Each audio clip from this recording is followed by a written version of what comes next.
I'm back from the Milwaukee Orchid Show. Milwaukee's a pretty easy 90-minute drive from Chicago.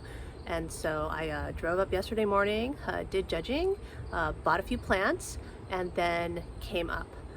This month is going to be a pretty good orchid month.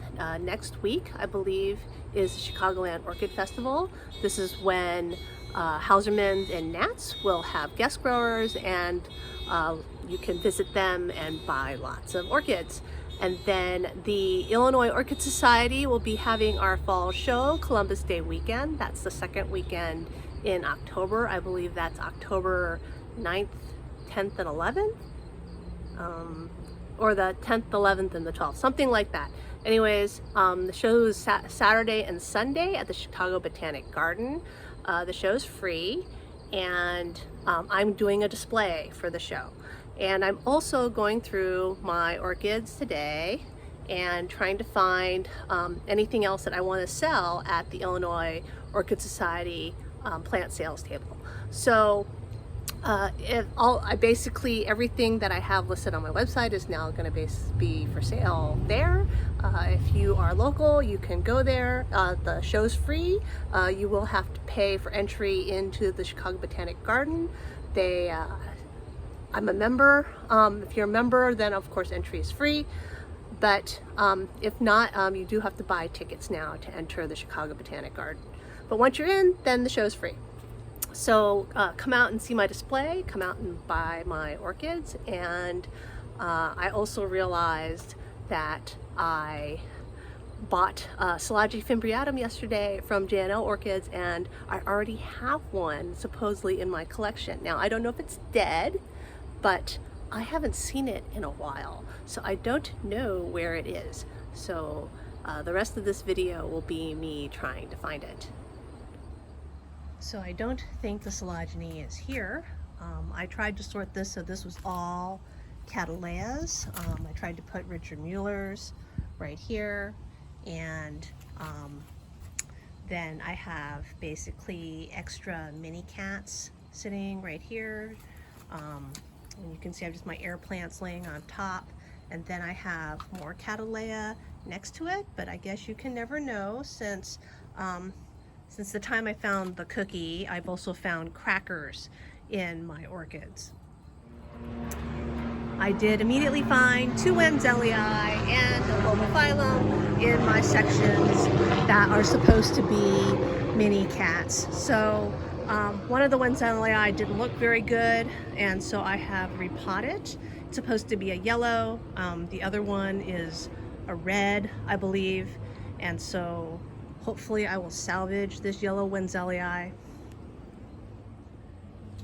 found a Potenara Hoku gem coming into bloom, and I thought I'd share it. I still haven't found that extra Silagene fimbriata yet, but this is Potenara Hoku gem. It's got 4 flowers on this. I have a bunch of orchids in this massive plant right here that are just miscellaneous things that I haven't figure out where to put them in my collection. It's like a catch-all, so maybe it's in here. Like I've got a Dendrobium barons, I've got the Philippinense, which the main part died, but it's got new shoots coming out.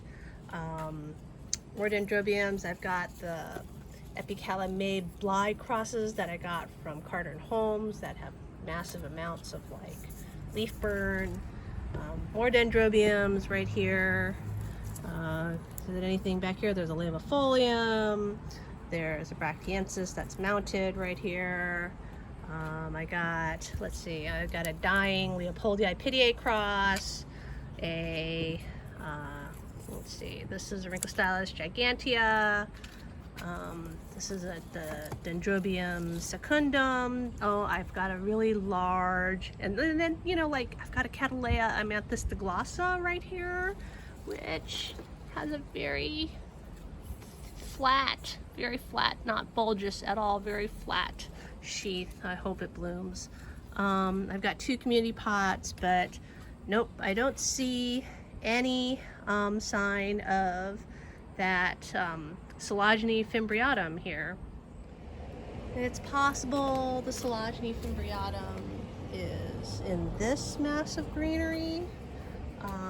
I have some kind of extra space sometimes along the edge of the pots, and I will shove a plant when that happens, like just along the edge. So if I look along the edge here, sometimes I can find something. There's something down here. It looks like a Cattleya, not a bulbo. Is there anything in here?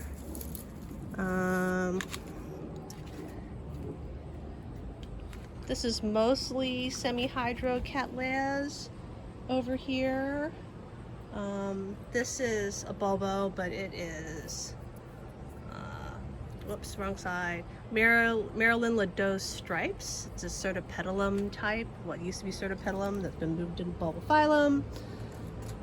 I don't see, I mean, I got that fimbriatum, the one that I'm looking for. It's Silagene fimbriatum mini. It was from the Maui Orchid Whisperer, and so it should be pretty small. I don't usually get really big plants from them,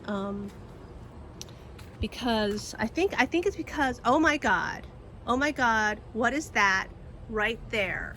Is that the Silagene? The hell is this? Okay, so there's something blooming right here, coming out of some plant right there. I'm gonna have to figure out what it is. So once I got the plant out, it turns out it is Silagene fragrans. But I had to take out my Elizabeth Ann Buckleberry, which is next to it, because if you look right here, the Buckleberry has grown into the pot of the Silagene. I can't, it's like, I'm gonna have to basically yank the Buckleberry out somehow, or I'm gonna have to divide off this piece because the two pots are now completely connected. But that's what it was. It's a fragrans. So I found a Silagene, but not the one I'm looking for. I'm looking for fimbriata, which is supposed to be a miniature. So I'm now looking in the last place that this Silagene could be. I have this area in back of my mounts that's tucked in next to the garage, and of course it's mostly Cattleyas, but it's possible that there's a Silagene in here, since I've already found one Silagene blooming. So let's have a look in here. So I have two Laelia harpophilas right here, Cattleyas,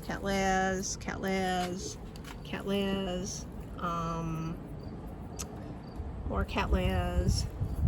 Most of this stuff right here is Sunset Valley Orchid Cattleyas. Not 100%, but mostly. I don't see it. See dead leaves.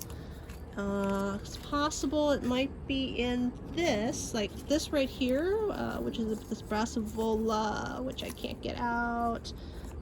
That's my Bradii right there, but in front of, right, and there's a Brassivola of some kind whose tag I can't get out. That's definitely from Maui Orchid Whisperer, so it's possible that in this thing, well, there's something small right here. Let's see, and it's in a basket.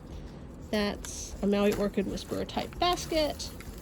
No, this is a Cattleya of some kind. So this is Sunspots crossed to Clandier, which has grown, as you can see, into another pot. I have to deal with that. That was not. Oh, let's see, what's this? Is this it? This is something, this looks like it's from Maui Orchid Whisperer. Silagene fimbriata mini. Yay, we found it. So here it is. It's definitely not as nice as the one that I got from J&L, which I will show in the next segment. So the Silagene that I got from J&L, when I got it, I immediately put it in my cabinet, and I have here on the ground the Silagene fimbriatum that I got from the Maui Orchid Whisperer last year, And you can see that the one from J&L, which cost $30, and the one from my orchid store, which was $28, they're almost the same price. They're about the same size, but you can see how much plumper the pseudobulbs are on the one from J&L. It's potted in moss. They keep it a lot more humid. And the one from the My Orchid Whisperer is in bark. And I hadn't taken it out of bark, so I wasn't sure how to grow it. And you can see that its pseudobulbs are very thin in comparison. So see those two pseudobulbs together. And the one from J&L is in spike.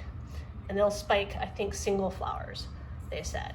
So I'll have to decide now if I'm gonna try to turn this, I'm gonna repot this one for sure, but now I have to decide if I'm gonna keep it or not.